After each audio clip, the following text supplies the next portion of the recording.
بسم اللہ الرحمن الرحیم۔ السلام علیکم پیارے بچوں، آپ کا میزبان ڈاکٹر محمد عظیم فاروقی قرآن پاک کی اچھی کہانیوں کے ساتھ حاضر خدمت ہے۔ آج میں آپ کو قوم عاد جن کی ہدایت کے لیے اللہ تعالیٰ نے حضرت ہود علیہ السلام کو بھیجا تھا وہ کہانی سناؤں گا۔ طوفان نوح کے بعد جب کافی عرصہ بیت گیا تو ایک قوم جو نجد اور حجاز کے درمیان پہاڑی علاقوں میں رہتی تھی، جس علاقے کو احقاف کہتے ہیں، تو وہ قوم بہت دیکھنے میں مضبوط تھی، قد ان کے لمبے تھے اور سنڈول ان کے جسم تھے، اور اللہ تعالیٰ نے انہیں بہت ساری نعمتیں دی ہوئی تھیں۔ اونچے محلات بناتے، بہت زیادہ دولت کی فراوانی تھی، اور کھیتیاں بھی تھیں، ان کے پاس جانور بھی تھے، پھلوں کے باغات بھی تھے، اور وہ بڑی عیش کی اور خوشحالی کی زندگی گزار رہے تھے۔ شیطان نے آ کر ان کو بہکایا اور انہوں نے اللہ تعالیٰ کی نعمتوں کے اوپر شکر ادا کرنے کی بجائے انہوں نے تکبر کرنا شروع کر دیا، غرور شروع کر دیا اور گناہوں کے اندر پڑ گئے۔ شیطان نے ان کو ورگلایا، انہوں نے یتیموں کا مال کھانا شروع کر دیا، کمزوروں پہ ظلم شروع کر دیا، اور مسافروں کو ڈرانا دھمکانا شروع کر دیا۔ ان کو زبردستی پکڑ لیتے، ان کو اپنا غلام بنا لیتے۔ تو اللہ تعالیٰ نے ان کی ہدایت کے لیے حضرت ہود علیہ السلام کو نبی اور رسول بنا کے بھیجا۔ انہوں نے آ کر اس قوم کو بتایا کہ تم ظلم نہ کرو، زیادتی نہ کرو، یتیموں کا مال نہ کھاؤ۔ پھر ایک اور بہت بڑی انہیں بیماری تھی کہ انہوں نے بہت سارے بت بنائے ہوئے تھے، وہ اللہ کی عبادت کو چھوڑ کر وہ بتوں کی پوجا کرنے لگ گئے، بت پرستی میں پڑ گئے، اپنے ہاتھوں سے مٹی اور پتھر کے،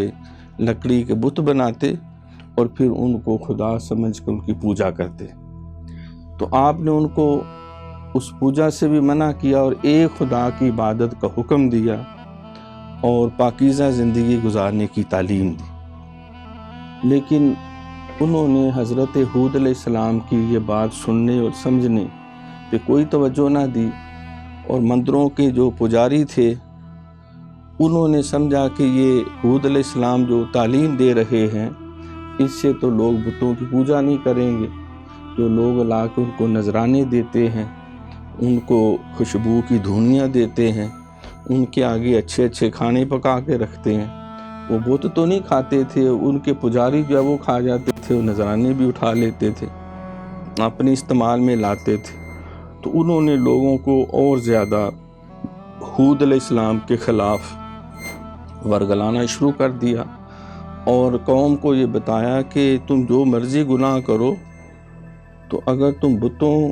کے آگے نذرانے پیش کرو اور ان کی پوجا کرو گے تو تمہارے سارے گناہ معاف کر دیے جائیں گے، یہ تمہارے سارے گناہ بخشوا دیں گے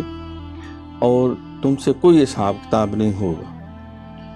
ہود علیہ السلام نے دوبارہ ان کو پھر بار توجہ دلائی، بڑی محبت سے تبلیغ کی۔ اس کا نتیجہ یہ نکلا کہ کچھ لوگ آپ پہ ایمان لے آئے۔ اس پر پھر جو پنڈت تھے، جو پجاری تھے بتوں کے، انہیں پھر اور زیادہ غصہ آیا، اور انہوں نے کہا کہ یہ ہود علیہ السلام ہیں جھوٹے، اور یہ تمہیں تمہارے بزرگوں کے دین سے دور کر رہے ہیں، اور اصل میں تو ان کے اپنا جو تھا وہ نظام خراب ہو رہا تھا، نذرانے کم آنے شروع ہو گئے، چڑھاوے کم ہو گئے۔ تو حضرت ہود علیہ السلام نے ان کو اللہ کی عبادت کی تعلیم دی۔ تو قوم عاد نے جب اپنے نبی علیہ السلام کی بات نہ مانی اور کہا کہ اگر تم سچے ہو تو ہم پہ عذاب لے آؤ، تو ان پہ سب سے پہلے یہ اللہ کی طرف سے ناراضگی کا اظہار ہوا کہ ان کے علاقوں میں بارش ہونا بند ہو گئی۔ یہ بارش نہ ہونے سے ان کے کھیتیاں جو ہیں وہ خشک ہوتی چلی گئیں، باغات خشک ہو گئے، جھیلیں ختم ہو گئیں، پینے کا پانی ملنا مشکل ہو گیا، جانور پیاس کی وجہ سے مرنا شروع ہو گئے۔ تو ان کا سارا یہ معیشت کا نظام جو ہے، روزی روٹی کا، یہ سارا بری طرح متاثر ہوا، اور اناج کی کمی ہوگی، اس کو کہتے ہیں قحط پڑ جانا۔ تو وہاں قحط، اس کو فیمن بھی کہتے ہیں انگریزی میں، تو وہ قحط اتنا زیادہ ہوا کہ 3 سال تک وہاں بارشیں نہیں ہوئیں۔ یہ اللہ تعالیٰ کی ناراضگی کا اظہار تھا۔ تو اس پر بھی ہود علیہ السلام نے انہیں خبردار کیا کہ اب بھی تم باز آ جاؤ اور تم سچی توبہ کرو، اور تم صرف ایک خدا کی پوجا کرو، یتیموں کا مال نہ کھاؤ، کمزوروں پہ ظلم نہ کرو، اور مسافروں کو ڈراؤ دھمکاؤ نہیں، زبردستی غلام نہ بناؤ، اپنی دولت پر، اپنی طاقت پر، اپنے قد کاٹھ کے اوپر تکبر نہ کرو، فخر نہ کرو، تم اللہ کے آگے جھک جاؤ، پھر بارشیں بھی ہوں گی، پھر تمہاری کھیتیاں بھی آباد ہوں گی، باغات بھی ہرے بھرے ہوں گے، گھاس پھوس بھی آئے گی، اور جانوروں کو بھی پانی ملے گا، تمہیں بھی پانی ملے گا، اور اللہ کی رحمتیں پھر شامل حال ہو جائیں۔ لیکن انہوں نے پھر بھی اپنی ہٹ درمی اور ضد کی وجہ سے، اور کچھ جو بتوں کے جو پجاری تھے، جو بتوں کے انہوں نے مندروں کے اندر جو تھے، وہ پنڈت جو تھے، انہوں نے دیکھا کہ یہ تو اس طرح لوگ اگر ہود علیہ السلام کی بات مانیں گے تو بتوں کی پوجا کون کرے گا، ان کی خدمت کون کرے گا، ان کو نذرانے کون دے گا، چڑھاوے کون چڑھائے گا۔ انہوں نے اپنی قوم کو زبردستی جو ہے وہ روکے رکھا اور ہود علیہ السلام کی بات نہ مانی۔ تو اس پہ پھر ہود علیہ السلام بہت زیادہ جو ہے ان سے مایوس ہوئے، پریشان ہوئے، اور وہ بار بار مطالبہ کر رہے تھے کہ اگر اللہ تم کہتے ہے وحدہ لا شریک کو، پورا عذاب بھیجے، تھوڑا کیوں بھیج رہے۔ تو اللہ کریم نے ہود علیہ السلام اور ان کے جو پیروکار تھے انہیں کہا کہ اب میں ان پہ عذاب بھیجنے لگا ہوں، لہٰذا تم یہاں سے بستی سے ہجرت کر جاؤ۔ تو وہ اللہ کے حکم سے وہاں سے بستی سے نکل گئے۔ تو آسمان کے اوپر بہت گہرے بادل آئے، انہوں نے خوشی سے بھنگڑے ڈالنے شروع کر دیے کہ بادل آ گئے، اب بارش ہوگی اور قحط ختم ہو جائیں گے، اور ہمارے جو بت ہیں انہوں نے یہ بارش شاید بھیجی ہے، یہ بادل آئے ہیں۔ لیکن وہ بادل گہرے ہوتے ہوتے اس کے اندر سے تیز آندھی چلی، اس میں ریت اور مٹی اور گرد و غبار اور جو پتھر اور کنکر جو ہے وہ اڑنا شروع ہو گئے۔ اتنی تیز آندھی چلی کہ وہاں چلنا پھرنا مشکل ہو گیا، وہ آندھی اور تیز ہوتی گئی۔ وہ سارے دوڑ کے اپنے بتوں کے پاس گئے، مندروں میں جا کر انہوں نے بڑا روئے، گڑ گڑائے، اور ان سے فریادیں کی کہ آپ بتوں ہماری مدد کرو۔ لیکن وہ بت تو خود گنگے بہرے اندھے تھے، نہ ان میں روح تھی، نہ وہ ہل جل سکتے تھے، تو کوئی مدد نہ ہوئی، اور وہ تیز آندھی ہوتی ہوتی ان کے مکانات گرنے شروع ہو گئے، ان کے جانور اڑنا شروع ہو گئے، اور اس تیز آندھی نے ان کو پٹک پٹک کے سرکشوں کو، ظالموں کو، لٹیروں کو اور پجاریوں کو سب کو رگڑ دیا۔ وہ 7 راتیں اور 8 دن مسلسل اتنی تیز آندھیاں چلیں کہ وہ ساری قوم جو ہے وہ تباہ و برباد ہو گئی۔ اور جب وہ اللہ کے حکم سے آندھی ختم ہوئی، تھم گئی، تو وہ اس طرح ان کی لاشیں پڑی ہوئی تھی، مکانات منہدم ہو چکے تھے، جس طرح کھجور کے خشک پتے پڑے ہوتے ہیں، اور اللہ تعالیٰ نے ان کو نشانی عبرت بنا کے رکھ دیا۔ ہود علیہ السلام جو ہیں وہ اللہ کے حکم سے اپنے اہل ایمان کو لے کے ہجرت کر کے آپ مکہ مکرمہ چلے گئے، اور وہاں خانہ کعبہ کے قریب آباد ہو گئے، اور اللہ تعالیٰ نے ان کو اس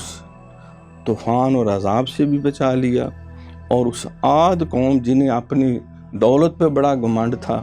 اپنی طاقت پہ بڑا گھمنڈ تھا، اور لوگوں پہ ظلم کرتے تھے، ان کو تباہ و برباد کر دی۔ اس سے ہمیں یہ سبق ملتا ہے کہ ہمیں اللہ کی نافرمانی نہیں کرنی چاہیے۔ عبادت کے لائق صرف اللہ کی ذات ہے،